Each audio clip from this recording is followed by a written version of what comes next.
नमस्कार मंडळी, मी कोकणचा मुंबईकर आहे. तर पुन्हा एकदा सर्वांचं स्वागत आहे आपल्या एका नवीन व्हिडिओ ब्लॉगमध्ये. तर मंडळी, मी जाणार आहे आज दादरला. कशासाठी जाणार आहे तर आपल्या सर्वांच्या परिचयाचे असणारे वक्ते माननीय श्री नितीन बानगोडे पाटील सर. तर हे आज येणार आहे व्याख्यान द्यायला श्री छत्रपती शिवाजी नाट्य मंदिर दादर येथे. तर तिकडे जाणार आहे मी त्यांच्या व्याख्यानासाठी. तर व्याख्यानाचा विषय आहे गाथा शिवशंभूंच्या शौर्याची गर्जना युवा प्रबोधनाची. तर असा विषय असणार आहे.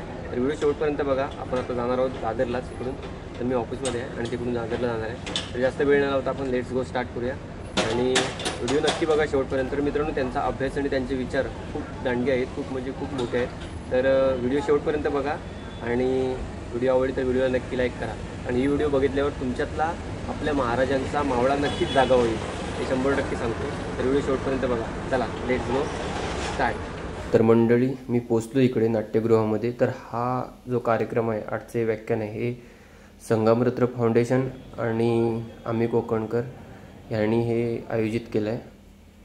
तर हे बघा, इकडे नाट्यगृहामध्ये मी पोचलो आहे आणि खूप सारी इकडे गर्दी आहे.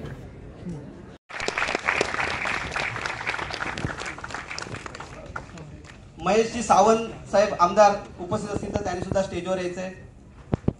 उपस्थित मान्यवरांच्या शुभ हस्ते या ठिकाणी दीपक प्रज्वलन केलं जाईल.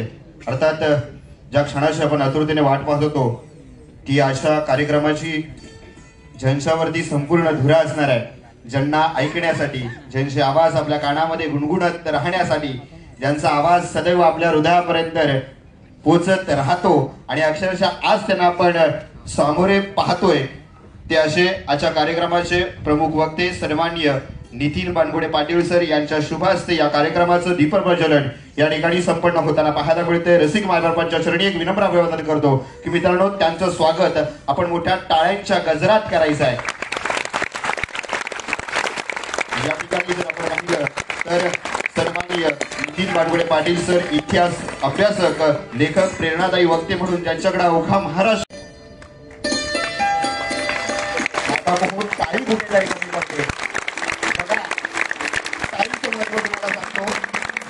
आपल्या हातातून टाळी वाजते तोपर्यंत आपलं 9 सेकंद आयुष्य वाढतं.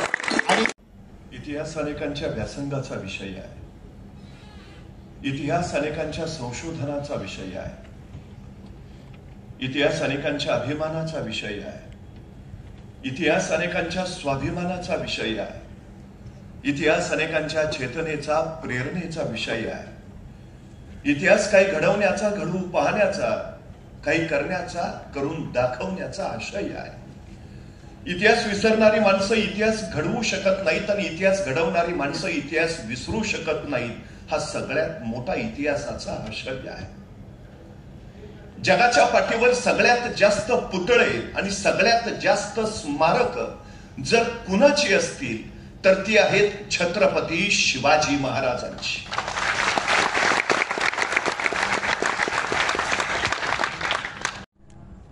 महाराजांनी शून्यातून राज्य उभा केलं. आमच्याकडे सगळं रेडीमेड तयार आहे, तरी आमच्या हातून काही होत नाही.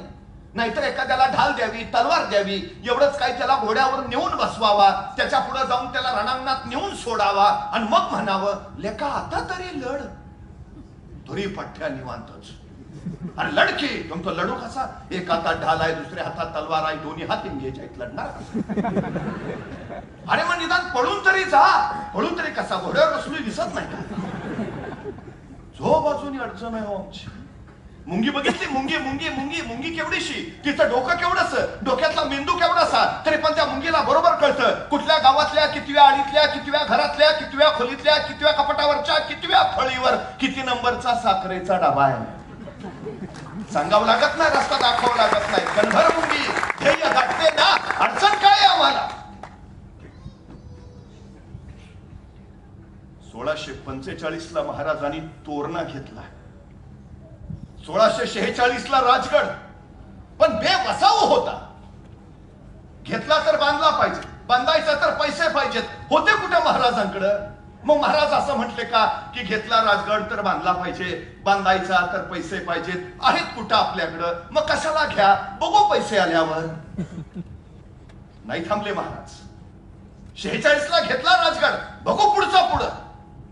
त्याच वेळी तोरण्याचं काम चालू होतं आणि तोरण्याचं काम चालू असतानाच महाराजांना तोरण्यावर सोन्याच्या मोहरांनी भरलेले 7 हंडे सापडले आणि त्या संपत्तीतनं महाराजांनी राजगडाचे बांधकाम सुरू केले. महाराज सांगताय तुम्ही सुरुवात करा, जगदंबा आशीर्वाद घेऊन तुमच्या पाठीशी उभा असते.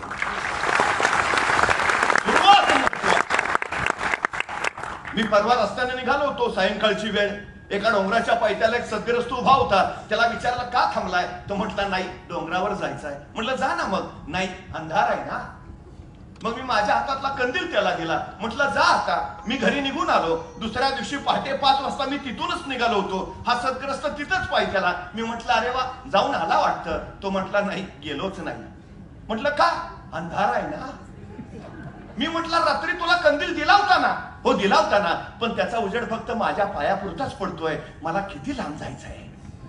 अरे भल्या माणसा, तू चालायला सुरुवात तर कर, उजेड आपोआप तुझ्या पावलाबरोबर येत जाईल. सुरुवात महत्वाची, सुरुवात सगळ्यात महत्वाची. 1670 साली मोगल मराठा संघर्ष प्रचंड वाढला. मोगलांची फौज लाखोची आणि महाराजांच्या अवघी 20,000. मग महाराज असं म्हटले का, त्यांची लाखोची आपली 20,000, डिपॉझिट पण राहणार नाही, कशाला अर्ज भरा. नाही हो, महाराज म्हणले त्यांची लाख तर लाख, आपली 20 तर 20, सुरुवात तर करू. केली सुरुवात. 1670 महाराजांनी प्रबळगड घेतला आणि प्रबळगडाची पाहणी करायला महाराज पालखीत बसून प्रबळगडावर निघाले. प्रबळगडाच्या एका मार्गावरनं पालखीतून जात असताना महाराजांच्या शेल्याचं टोक तिथल्या बोरीच्या झाडाच्या फांदीच्या काट्यात अडकलं आणि महाराजांना ताण बसला. तसे महाराज म्हणाले पालखी थांबवा. पालखी थांबली आणि महाराज सोबत त्यांना म्हणाले, हे बोरीचे झाड आमच्या पुढे जाण्यावर आक्षेप घेते आहे. हे बोरीचे झाड आम्हाला पुढे जाण्यापासून अडवते आहे. हे बोरीचे झाड आम्हाला काही सांगू पाहते आहे. इथे काहीतरी आहे, आहे, आहे. खना, खना. माणसं कामाला लागली. बोरीच्या झाडाजवळ खणायला सुरुवात झाली. 5-6 फूट गेली. दगडी भिंत उकरली. 27 घागरी आणि 4 कढया एवढं सोनं महाराजांना तिथं सापडलं आणि त्या संपत्तीतनं महाराजांनी सज्ज सैन्य उभा. तुम्ही सुरुवात करावं, सगळी सृष्टी तुमच्या पाठीशी उभा असते. या विलक्षण प्रेरणेतनच संगमरत्न फाउंडेशन आणि आम्ही कोकणकर यांनी ही सुरुवात केली आहे. दर्शन घेतलं. महाराज मंदिरातून दर्शन करून बाहेर आले. महाराजांनी मंदिराचा परिसर न्याहाळला आणि महाराजांच्या लक्षात आलं मंदिर देखना, मंदिर सुबक आहे, पण मंदिराला घाट नाहीये. आणि महाराजांनी आंध्र प्रदेशच्या त्या मुक्कामात श्री शैल मल्लिकार्जुनच्या मंदिराचे सगळे घाट बांधून काढले. आतापर्यंत अनेक राजे महाराजे आले गेले असतील, अनेकांनी ते मंदिर पाहिलं असेल. त्या मंदिराला घाट माहिती अनेकांच्या लक्षात आलं असेल, पण ते घाट बांधावे असं वाटलं कुणालाही नाही. ते वाटलं फक्त छत्रपती शिवाजी महाराजांना. अर्थात नसते घाट बांधले तरी काही फारशी अडचण नव्हती. आताच्या भाषेत म्हणता आलं असतं, तो भाग कुठं माझ्या मतदारसंघात येतो. पण ही संकुचितता महाराजांकडे नव्हती. एक विलक्षण व्यापकता त्यांच्या ठाई होती. एके दिवशी महाराजांनी मंदिरात दर्शन घेतलं आणि मंदिराच्या शिखराचं दर्शन घेण्यासाठी महाराज बाहेर आले. महाराजांनी मंदिराच्या शिखराकडे पाहिलं आणि महाराजांच्या लक्षात आलं मंदिराच्या प्रत्येक कोपऱ्यावर एक गोपूर आहे, पण उत्तरेच्या बाजूचं गोपूर बांधायचं राहिलं. 4थं गोपूर अपूर्ण आहे आणि महाराजांना तत्काळ वाटलं हे अपूर्ण राहिलेलं गोपूर बांधायला हवं, बांधायलाच हवं. आणि महाराजांनी आंध्र प्रदेशचे काही मजूर बोलावले. त्यांना सांगितलं हे अपूर्ण राहिलेलं 4थं गोपूर बांधून पूर्ण करा. किती खर्च येईल? मजुराने रक्कम सांगितली. महाराजांनी तत्काळ पैसे दिले. गोपूर बांधून पूर्ण करा. आणि महाराज पुढच्या मोहिमेला निघाले. महाराजांनी दिलेल्या रकमेच्या बळावर आंध्र प्रदेश मधल्या त्या मजुरांनी श्री शैल मल्लिकार्जुनच्या मंदिराचं ते 4थं गोपूर बांधून पूर्ण केलं. गोपूर बांधून झालं. सगळे मजूर एकत्र बसले. त्यांची चर्चा चालू झाली. ऐसा राजा होणे नाही. कित्येक आले, कित्येकाने मंदिर पाहिले, कित्येकांच्या ध्यानी आले. 4थे गोपूर बांधावयाचे राहिले, पण बांधावे ऐसे वाटले कोणालाही नाही. ते वाटले फक्त छत्रपती शिवाजी महाराजांना. ऐसा राजा होणे नाही. या राजांचं अस्तित्व इथं राहिलं. या राजांकडून आपल्याला प्रेरणा मिळायला हवी. सह्याद्रीच्या माथ्यावर महाराजांच्या कर्तृत्वाची उभा असणारी ही जिवंत स्मारक इथले गडकोट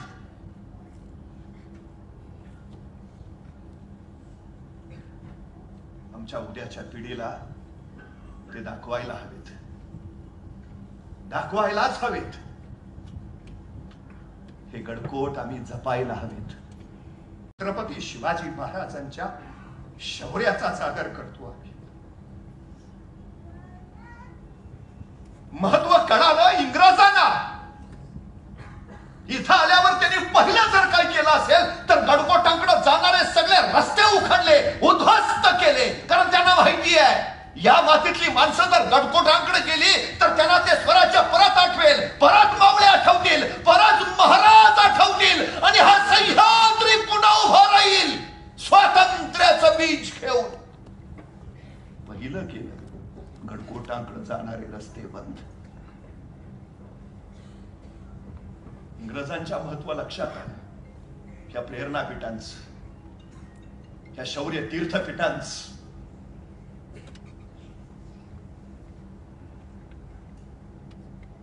उद्याची पिढी घडवायची असेल तर ही प्रेरणापीठ परत जागृत करायला हवीत.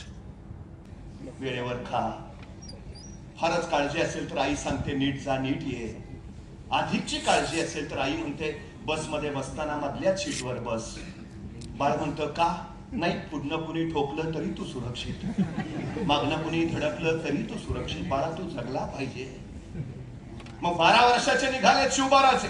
एका पित्यानं जातेवेळी काय द्यावं, स्वप्न दिलं, ध्येय दिलं, महत्वाकांक्षा दिली. शहाजीराजांनी स्वतः संस्कृत मधून लिहिलेली मुद्रा आपल्या 12 वर्षाच्या पुत्राच्या हाती सोपवली. काय होता मुद्रेत? प्रतिपक्ष चंद्र लेखेव वर्तिष्णू विश्ववंदिता शाह सुनो शिवाचा तस्य मुद्रा भद्राय राजते.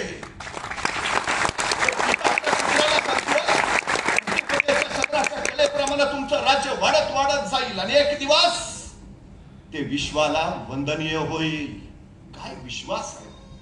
शहाजीराजे असं म्हटले का तुम्हाला जमेल का, तुम्ही कराल का, नाही तुमच्याच्याने होईल का?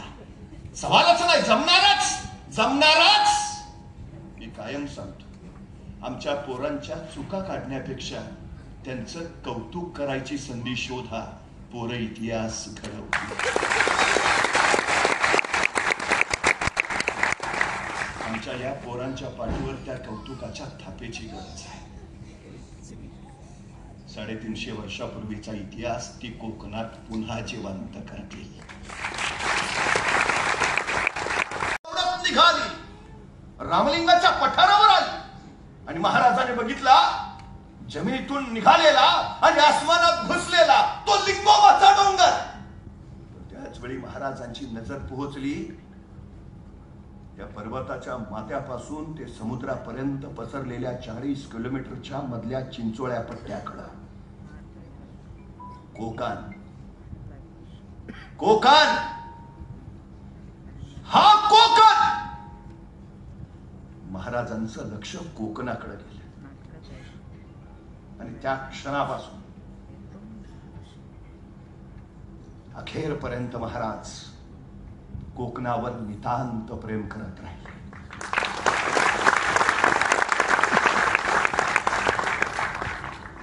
महाराजांच्या आयुष्यातला सगळ्यात जास्त काळ कुठं व्यतीत झाला असेल तर तो कोकणात. सगळ्यात जास्त. कोकणातून नाणेघाट वर चढून आल्यावर आम्हाला शिवनेरी दिसतो. त्या शिवनेरीवर महाराजांचा जन्म झाला. स्वराज्याचं राजकारण याच गडकोटांच्या माथ्यावर झालं आणि महाराजांनी अखेरचा निरोप घेतला तोही गडावर, रायगडावर. महाराजांचं अवघं आयुष्य या स्वराज्याच्या उभारणीसाठी आंबा, नारळ, काजू, पोफळीच्या बागा, वरी, मीठ, जीवनाला समृद्ध करणारं हे सारं या कोकणात. 720 किलोमीटरचा हा पट्टा डहाणू तलसरी पासून ते थेट गोव्यापर्यंत स्वराज्याच्या विस्तारासाठी हा हा हा कोकण पट्टा स्वराज्यात हवाच महाराजांनी आरंभ केला. आणि पाहता पाहता कोकण स्वराज्यात दाखल झालं. स्वराज्यात 360 किल्ले पैकी 167 किल्ले कोकणात आहेत.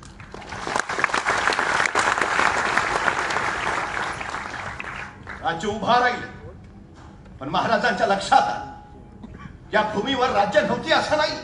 विजयनगरचं हिंदू साम्राज्य होतं, देवगिरीचं राज्य होतं, पण उद्ध्वस्त झालं. आपण हे स्वराज्य उभा करतो आहोत, कदाचित तेही नाही. हे स्वराज्य चिरंतन राहिलं पाहिजे. आणि महाराजांनी पहिला विचार केला, स्वराज्याला धोका कुठून? आणि महाराजांच्या लक्षात आलं, महाराष्ट्राला धोका जमिनीवरनं नाही, महाराष्ट्राला धोका समुद्रावरून आहे. परवा मुंबईवर 26/11चा दहशतवादी हल्ला झाला आणि मग आम्हाला कळालं महाराज म्हणत होते ते खरं होतं. खरंच होत. चालुक्य, राष्ट्रकूट, सातवाहन या सगळे तत्कालीन काळामध्ये नौका वहनामध्ये प्रचंड प्रावीण्य मिळवले. आमची जहाज इथून त्या काळात थायलंड, कंबोडिया, मलेशिया इथपर्यंत जात होती. सम्राट चंद्रगुप्तानंतर हिंदुस्थानात स्वतःच आरमार उभा करणारे पहिले राजे म्हणून आम्हाला छत्रपती शिवाजी महाराजांचं नाव ठेवलं लागलं. कधी भारतीय नौदलात गेला तर नौदलाच्या प्रवेशद्वारावरच लिहिलंय, भारतीय आरमाराचे जनक छत्रपती शिवाजी महाराज. आरमार उभा करायचं तर जहाज हवी. देशातल्या समुद्रात जायचं झालं तर पोर्तुगीजांचा परवाना लागायचा.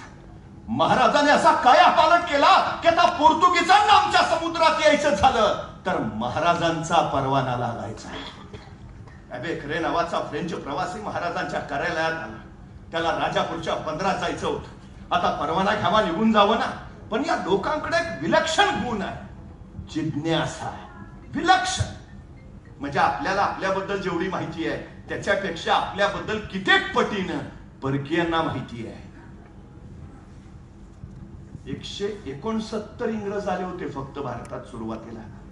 इथं आल्यावर त्यांनी काय केलं, पहिलं भारतीयांचा अभ्यास केला आणि त्यांच्या लक्षात आलं यांच्यावर राज्य करणं सोपं आहे. मग त्यांनी आणखी 1000, मग 10,000. 47ला देश स्वतंत्र झाला त्यावेळी देशाची लोकसंख्या 29 कोटी आणि या देशात इंग्रज किती आहे? फक्त 1 लाख. 1 लाख इंग्रजांनी 29 कोटी जनतेवर 150 वर्ष राज्य केलं. कशाच्या बळावर? अभ्यास. अभ्यास. जिज्ञासा नावाचा विलक्षण गुण आहे जो तुम्हाला प्रश्न विचारायला प्रवृत्त करतो. प्रश्न तुम्हाला उत्तर देतात, उत्तर तुम्हाला माहिती देतात, माहिती तुम्हाला ज्ञान देते आणि ज्ञान तुम्हाला यश देते. हे सगळ्यात महत्वाचं. पण आमची अलीकडची अडचण अशी आहे, सध्या आमच्या पोरांमध्ये जिज्ञासा नावाचा गुणच अस्तित्वात नाही. इथं कोणी शिक्षक असतील तर ते सांगतील, हल्ली आमची पोरं प्रश्न विचारत नाहीत. प्रश्न न विचारायची 2च कारणं असतात. 1 सगळं येतंय आणि 2 काहीच येत नाही. मला कधी कधी बरं वाटतं, बरं झालं ते सफरचंदाच्या झाडाखाली न्यूटनच बसला होता. ते नेमकं सफरचंद खाली पडलं आणि त्याला प्रश्न पडला, सफरचंद खालीच का पडलं, आणि मग गुरुत्वाकर्षणाचा शोध लागला. मला खरंच बरं वाटतं, बरं झालं सफरचंदाच्या झाडाखाली न्यूटनच बसला होता. बघा ना, आपल्यातला एखादा बसला असता आणि पडलं असतं सफरचंद खाली, काय प्रश्न पडला असता आपल्याला? बरं झालं मी असतानाच पडलं. दुसरा प्रश्न, बरं झालं आणखी कुणी नाही, अकेले अकेले खाईल. आणि जर एखाद्याला प्रश्न पडलाच आणि त्याला विचारलं वडिलांना, बाबा सफरचंद खाली का पडलं? बाबा म्हणणार, खाना मुकाट्यानं काय ते व्याप कमी आहे का?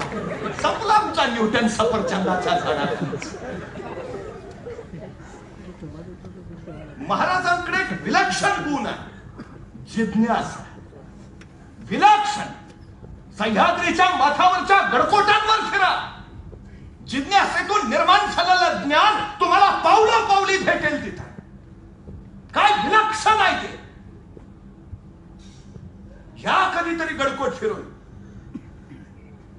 विज्ञान युगात राहताना सुद्धा विज्ञानाला जे जमलेलं नाही 350 वर्षापूर्वी महाराजांनी ते गडकोटांवर निर्माण केलेलं तुम्हाला दिसेल. कुठलं लाकूड जाळ्यावर काळा धूर होतो, कुठलं लाकूड जाळ्यावर पांढरा धूर, कुठलं लाकूड जाळ्यावर निळ्या ज्वाळा, कुठलं लाकूड जाळ्यावर लाल ज्वाळा, याच्यावर संकेत ठरायचे महाराजांचे. आमचे तानाजी कोंडाणा घ्यायला गेले, कोंडाणा जिंकला, मावळ्यांनी तिथली गवताची गंज पेटवली, त्या गवताच्या गंजीचा पांढरा धूर आसमानात भिडला आणि राजगडावरून राजाने तो पांढरा धूर बघितला आणि राजे कडाडले, गड फते. पांढरा धूर हा संकेत आहे विजय मिळाल्याचा.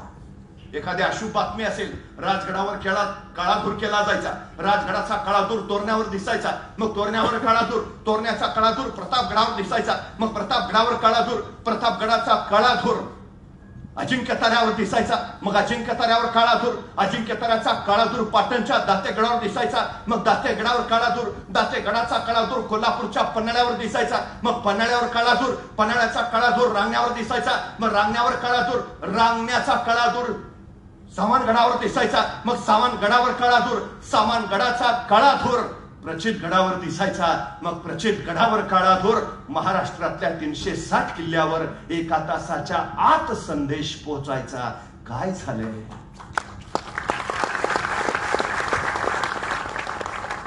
Out of coverage, not reachable, सभी लाईनी व्यस्त आहे. प्रकार नाही हो, 350 वर्षापूर्वी घडलंय. काय तंत्रज्ञान असेल? जा कधीतरी रायगडावर, एखाद्याने सिंहासनाजवळ उभा राहा, दुसऱ्याने नगारखान्याखाली या, नगारखान्याखाली कितीही हळू आवाजात बोला, सिंहासनावर ते स्पष्ट ऐकू येतं. आजही काय तंत्रज्ञान असेल? 72च्या दुष्काळात महाराष्ट्रातल्या सगळ्या घरी कोरड्या पडल्यात, पण 11,000 फूट उंचीवर असणाऱ्या रायगडाच्या गंगासागर तलावात मात्र तुडुंब पाणी आहे. 72च्या दुष्काळात लोकांनी रायगडावरून पाणी खाली आणलं. काय तंत्रज्ञान आहे?